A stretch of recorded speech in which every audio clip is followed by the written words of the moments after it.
That's your Joker moment? Uh-oh. I mean, if you're gonna have a Joker moment, it might as well be that. I'm picturing flipped over tables in many homes right now. People are so angry. You've broken the rules, Eugene. All right, you ready? Yes, let's watch the same thing again. All right. Same game. Round 3. Ready? 1, 2, 3. Game start. All right, let's do one of your other predictions, because we're 45 minutes in. Which one do you want to do? Marathon. Marathon. Is that a prediction? Is that what that is? Yeah. Okay. So this one is not related to science, but fun nonetheless, because we're learning about the life and experiences of my guest, Dr. Eugene DePrince, who is a runner, and a pretty avid runner, actually. How much do you run a week? I don't know. Between 15 and 20 miles. Between 15? Not nearly what I used to run. I ran 4 miles today. It's pretty good. It's not bad. For an old person. All right. So you used to run marathons. Or Singular. a marathon. I ran a marathon. A marathon. So the question is, what was Eugene's time in running that marathon? Was it soft locked? Oh. Ugh. Was it greater than 3 hours and 30 minutes or less than 3 hours and 30 minutes? I should have taken Kevin's advice from The Office that you always bet on towards the ridiculous payout. I think it works on this stream more often than not, actually. I have 0 internet points that disagree with you. Oh, I lost them all the last time I watched you. What question was it? I don't watch anymore. Oh, it was the Mike Tyson Punch-Out. Oh, yeah. After you didn't believe Roper was going to last for 30 seconds. Yes, and I still maintain that he did not last 30 real-world seconds, even though you said I double-checked it. I went back to the footage. All right. Do quantum mechanics cause you to change size when you're streaming on Twitch? Yes, that is a quantum mechanical effect. It's Ken fucking up the OBS software. That was a nice one. Woo, clean as clean can be. Yeah, stay high. That was much better. Ran it in 26 minutes.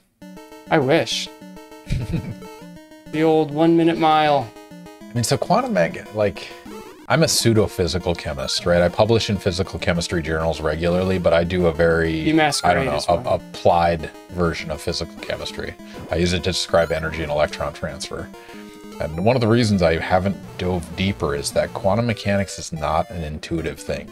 It's uncomfortable and it's unusual, and it's like we have evolved to exist on a certain plane of understanding that's mostly classical physics. And then you go to quantum and none of that applies. I agree with everything you're saying. And you're comfortable existing in that space. Yeah.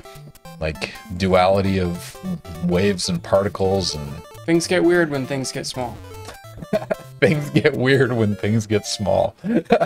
That is the best summary of quantum mechanics. I mean, so like when I learned about the 2-slit experiment, it just blew my mind, right? Because it's not just when you're looking at it, it changes. It's if you look at it and then look at the outcome, it will have changed, right? And I mean, what other weirdnesses are there?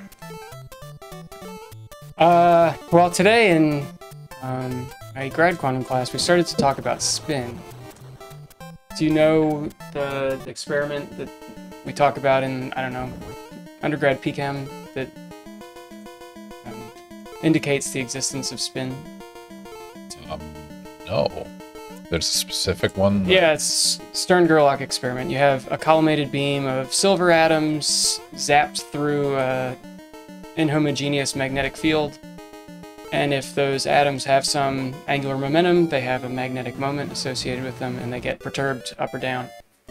And so what they were looking for was whether or not what's called space quantization is a thing, which is where you could have only certain angular momentum vectors. And they confirmed that space quantization exists, but they thought it was orbital angular momentum, and it was actually spin. But spin wasn't even hypothesized to exist. This was in like 1922. Which is kind of crazy because the Schrödinger equation... Hey! Prediction! What year was the Schrödinger equation? Wait. We'll solve our prediction right now. How fast did you run a mile? Or a marathon, sorry. A mile. 3:26. 3:26, so under 3 hours and 30 minutes, which is an excellent time. What's qualifying for Boston Marathon? It was 3:10. Thanks for bringing up a sore subject. I cried afterwards because I didn't make my 3:10. Did you really? You were upset? I cried mostly because of the physical exhaustion, but yes, I was pretty upset. The emotional exhaustion counts too. It's rough, man. It's hard that's devastating. That far. Man, that's pretty crazy though. A sub 3:30. You ever thought about doing another one? Yeah, back when I did this, I had wanted to do all there were 5 majors and now there are 6, or there were 4 and now there are 5, whatever.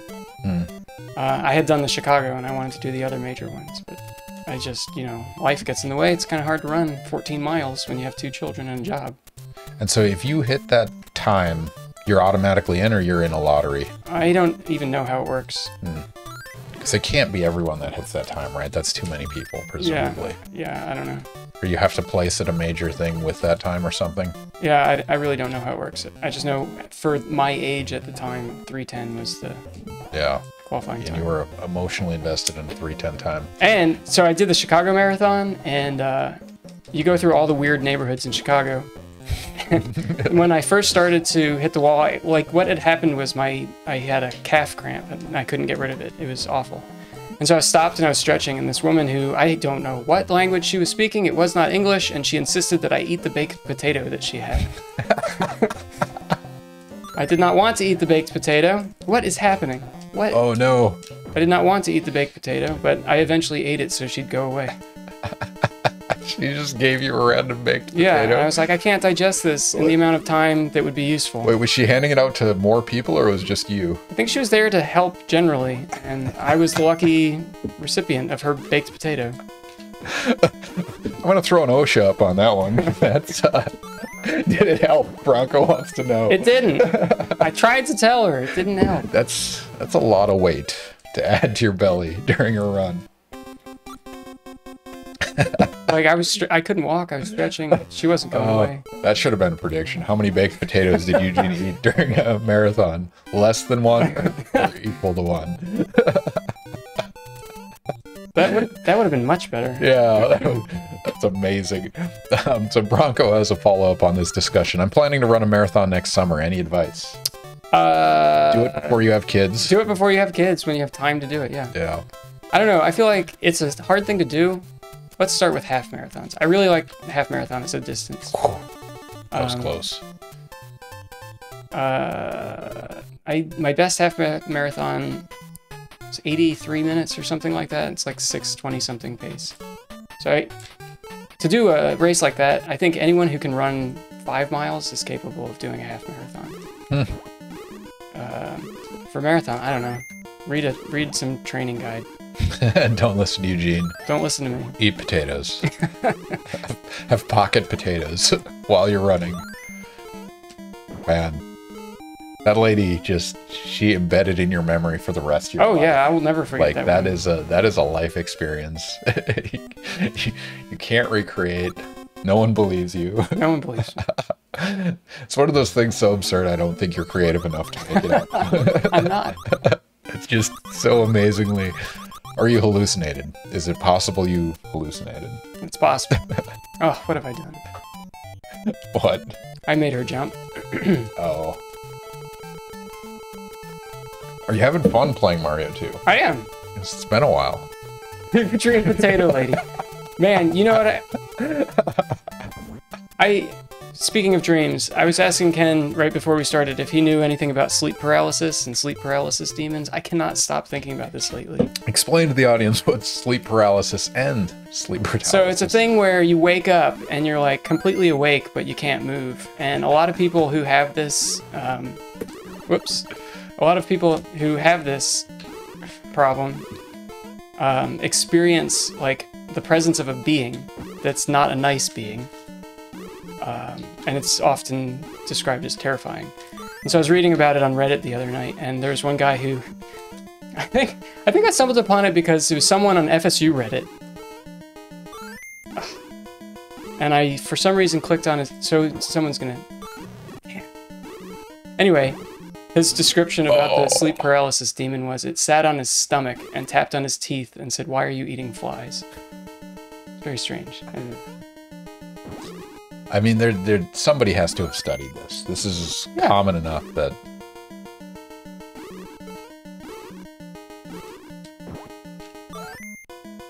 Oh, you're dead now. Nice.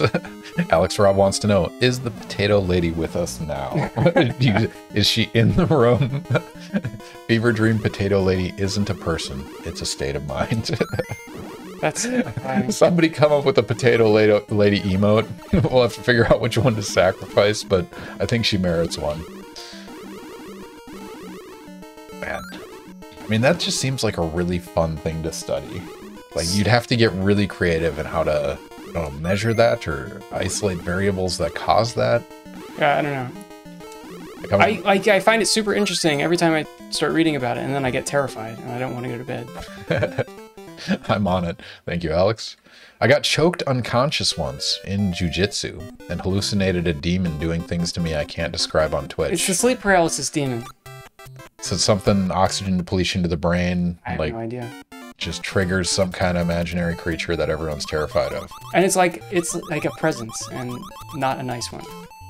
And everybody who describes it the same way. Google it and you'll see some crazy pictures of people who have drawn their own sleep paralysis demons. What Ask a Scientist guest do I need on to clarify sleep paralysis demons? I mean, this is psychology, neurobiology. I don't know. Somebody. If anyone has an answer, suggest a guest. I will happily have them on. That was pretty good. And that was really nice. That was beautiful. Potato lady and marathons. I'm glad that happened. Nope, I don't need nightmare fuel in my life. That is absolutely true. Like this, do you actually have the sleep paralysis demon, or you just read about it? I just find it. I find it so interesting. I mean, that's fair. Oh, right there, you could have had the grab. It's beautiful. I've watched Cool Kid play that. I don't play this game at all, but he's so good at it. He dominates the full game, the half game, Doki Doki Panic. He is the leader in everything Mario 2. Choked unconscious is a different kind of monster. Yeah, that's not good.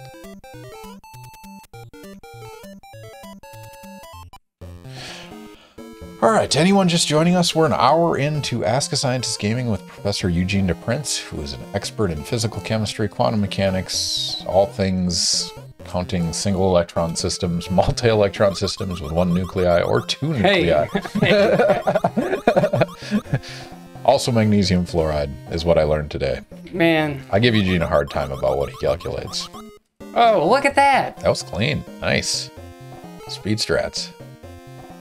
If I could just figure out how to go down at this next one. My demon looked like the demon from the movie Fantasia. I don't know what that looks like. Go down. Go down. Oh! Holy crap. You did it. Speed strat.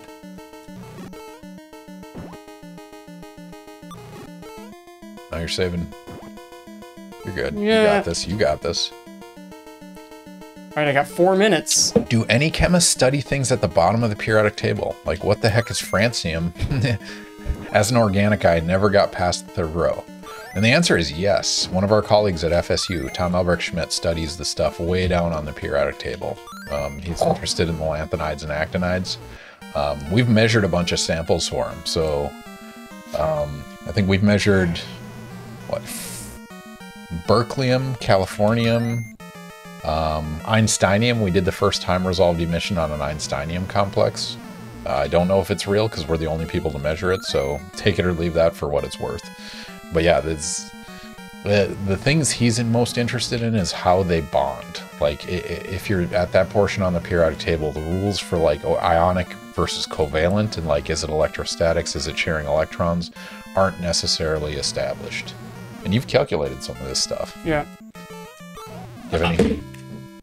You're still on a really good pace. I only have to hit him 2 more times. Do you have any opinions on the new upcoming University of Austin? Is that a thing? I wasn't even aware of this. Isn't it fake? I'm pretty sure this is a real thing. I mean, how much does it cost to start a university? I thought this was a fake thing that came out. It's like Elon Musk making up 2 weeks ago or something. This is the first time I'm hearing of this. So if anyone has a link or something, chat it to me. A fake university started by right-wing nuts. You mean Liberty University? Heyo. Heyo. What's the Trump University? Is that the other one? That's an actual thing. Well, actually, Liberty is too. So yeah. A certain former president started a university for pretty cheap. No, it's true. You just slap your name on it and sell it to, I don't know, investors? What do you have for a university? Is that it? Can you please be dead? Obviously, it wouldn't go anywhere. I mean... Holy crap. Look at that. It's even better. Go in the door. Go in the door. Oh, ladies and gentlemen. That's 2 PBs tonight. What does that put you at? 1525, if that holds true. Tied for 214. Wow, top 215. So to get top 200, you need to be 13 minutes and 36 seconds. I don't think that's happening tonight. It was almost like 1430. What would that have been? 1430. That would have been very close. 207th. Congratulations. Thanks. You're the first one to set. Time with toilet computer. I'm very proud. Wait, what's your ID on Speedrun? I don't even remember. It might be I Like Electrons. Because you had quantum supremacy for a while, then Google took that. I expected him to finish in 212th place. Sorry, Cuddle That's not bad. You're way higher ranked in this than the Mario now. That's true. Let's take it. All right. What do you want to do next?